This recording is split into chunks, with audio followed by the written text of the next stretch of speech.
Picture this scene, and I bet some of you are going to feel this in your chest. It's Tuesday night.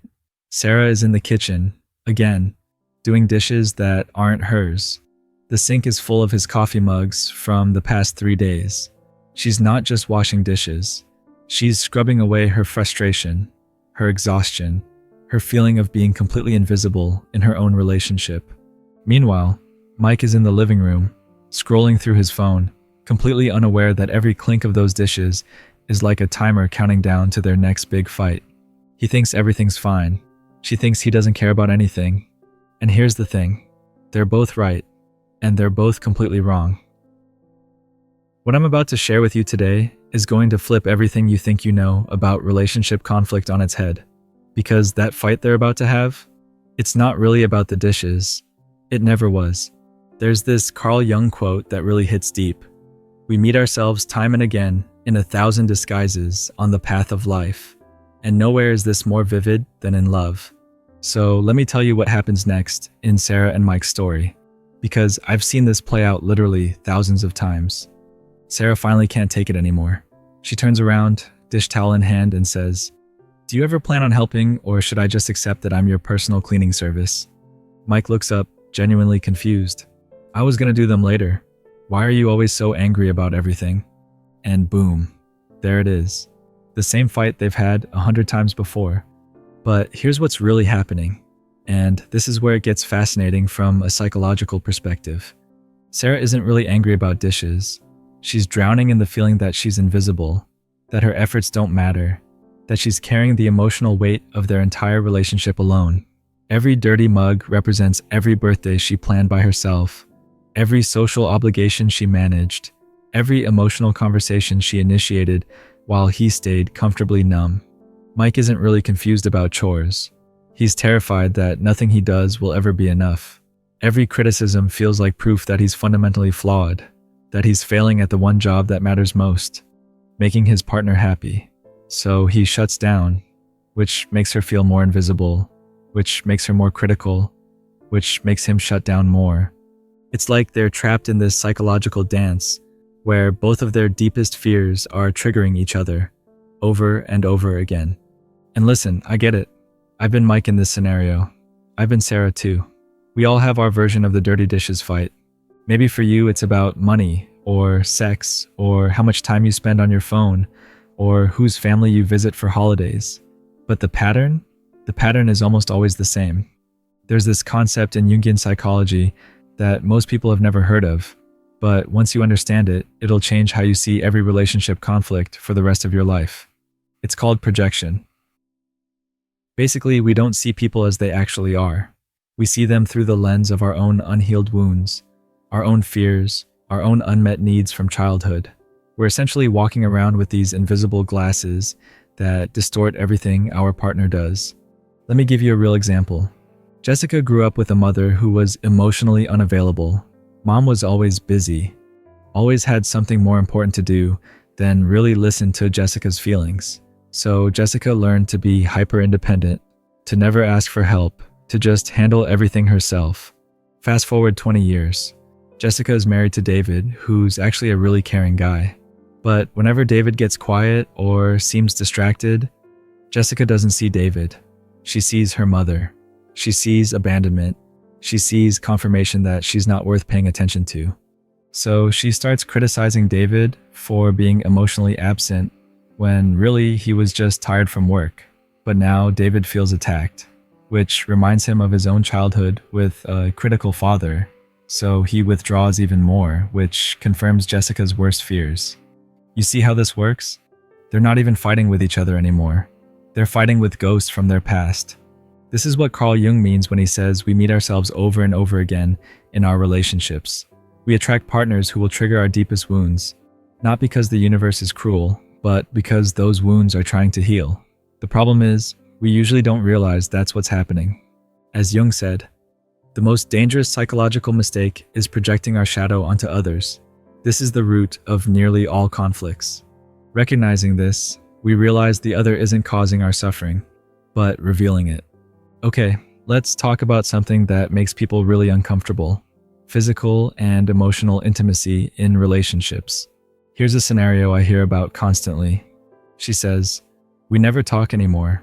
I feel like we're roommates, not lovers. I need to feel emotionally connected before I can be physically intimate." He says, "We never touch anymore. She always has some excuse. I need physical connection to feel close enough to open up emotionally." And they're both sitting there thinking the other person is being unreasonable. But here's what's really happening. For her, sex without emotional intimacy feels empty, maybe even objectifying. It triggers this deep fear that she's not seen as a whole person, just a body. Maybe she grew up feeling like her value was tied to taking care of others. So physical intimacy without emotional connection feels like another thing she's supposed to provide without getting her real needs met. For him, emotional intimacy without physical connection feels like friendship, not romance. It triggers his fear that he's not desirable, not wanted. Maybe he grew up learning that love is expressed through actions and physical touch, not words. So when she pulls away physically, it feels like rejection of his very essence. Neither of them is wrong. They're just speaking different languages, trying to get the same thing, to feel loved and accepted and desired by their partner. But instead of recognizing this, they each think their way is the right way, and their partner is being difficult or withholding. Here's something that's going to blow your mind. You don't choose your partner randomly. I know it feels like you do, but you don't. Unconsciously, we're drawn to people who feel familiar.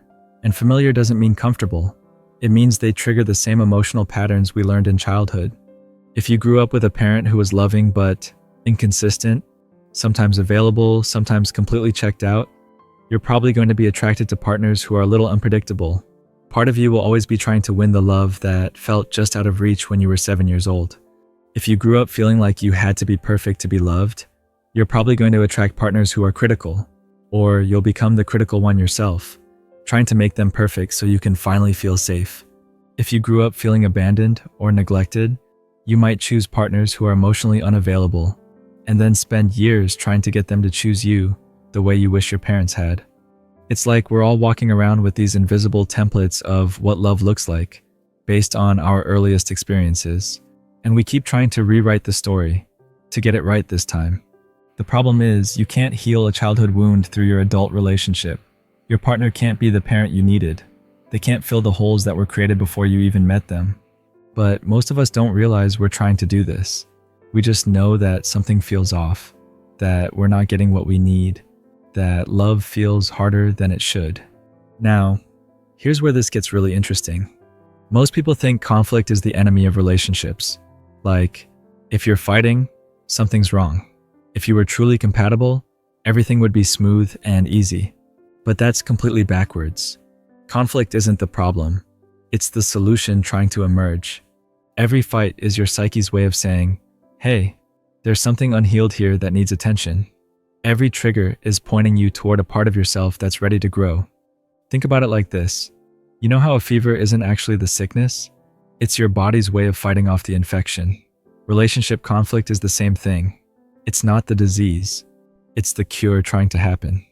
But most of us treat conflict like it's an emergency that needs to be shut down as quickly as possible. We try to win, or avoid, or fix, or blame. We miss the gift entirely. Let me tell you about Tom and Lisa. They were constantly fighting about money. Tom thought Lisa was irresponsible with spending, while Lisa saw Tom as controlling and cheap. But when they dug deeper, here's what they found. Tom grew up in a family where money was always tight, where financial security meant survival. His father worked 3 jobs and still stressed about bills every month. For Tom, saving money wasn't about being cheap. It was about never feeling that helpless again. Lisa grew up in a family where money was used as control. Her mother would withhold financial support as punishment, would make Lisa feel guilty for needing anything. For Lisa, having the freedom to spend money wasn't about being irresponsible. It was about never feeling controlled again. So when Tom wanted to discuss the budget, Lisa heard control and restriction. When Lisa bought something without discussing it, Tom heard chaos and insecurity. Once they understood this, everything changed. Their money fights became opportunities to heal those old wounds, to reassure each other, to create a new way of being together that honored both of their needs. The conflict didn't disappear, but it transformed from something destructive into something that actually brought them closer. Okay, so how do you actually do this work? How do you turn your relationship conflicts into opportunities for healing and growth? Tool number 1, the pause. Next time you're in the middle of a fight, try this. Instead of reacting immediately, take a breath and ask yourself, how old do I feel right now? I'm serious. Most of the time when we're really triggered, we've regressed to a much younger emotional state. You might be 35 years old, but in that moment, you feel like you're 8 or 12 or 16. Once you recognize that, you can say to yourself, okay, my inner child is triggered right now. What does that part of me need? And how can I give that to myself instead of demanding it from my partner? Tool number 2, the translation. Instead of taking your partner's words at face value, try to translate them into the need underneath. When they say, you never help around the house, translate it to, I feel overwhelmed and unsupported. When they say, you're always nagging me, translate it to, I feel criticized and like nothing I do is good enough. When they say, we never have sex anymore, translate it to, I feel disconnected from you and scared that you don't want me. When they say, all you ever think about is sex, translate it to, I need to feel emotionally safe and seen before I can be physically vulnerable. Tool number 3, the mirror check. Regularly ask yourself, what is my partner reflecting back to me about myself? If they seem critical, where am I being critical? Of them or of myself? If they seem withdrawn, where am I withdrawing? If they seem controlling, where am I trying to control things? This isn't about blaming yourself for everything. It's about recognizing that our partners often mirror back to us the very things we need to heal within ourselves. Tool number 4, the vulnerability practice. Instead of leading with accusations, try leading with your own vulnerability. Instead of, you never listen to me, try, I'm feeling unheard and it's bringing up this fear that I don't matter. Instead of, you're always on your phone, try, when you're on your phone, I feel disconnected from you, and it scares me. Instead of, you never want to have sex, try, I'm feeling rejected and I'm scared that you're not attracted to me anymore. This is terrifying to do, but it's also magic, because when you lead with vulnerability instead of blame, it invites your partner to be vulnerable too, instead of defensive. Here's what I want you to understand. Your relationship isn't just about finding happiness or comfort or someone to watch Netflix with on Sunday nights. Your relationship is one of the most powerful tools for personal growth and healing that you'll ever encounter in your life. Every trigger is a teacher. Every conflict is a doorway. Every difficult moment is an invitation to become more conscious, more whole, more authentically yourself. This doesn't mean relationships should be constant work or drama, but it does mean that the goal isn't to avoid all conflict. It's to have conflict consciously, to let it reveal what's ready to be healed, and to use it as fuel for becoming the people you're meant to be. You know, I used to think that a good relationship was one where everything felt easy, where we never fought, where we just naturally understood each other without having to work at it. And I spent years sabotaging perfectly good relationships because they didn't feel effortless enough, or staying in relationships that felt comfortable but weren't actually helping either of us grow. Now I understand that the relationships that change us, that heal us, that make us more fully ourselves, those relationships require us to show up differently. They ask us to face parts of ourselves we'd rather avoid. They invite us into a level of honesty and vulnerability that can be uncomfortable. But that discomfort, that's not a sign that something's wrong. That's a sign that something's trying to be born.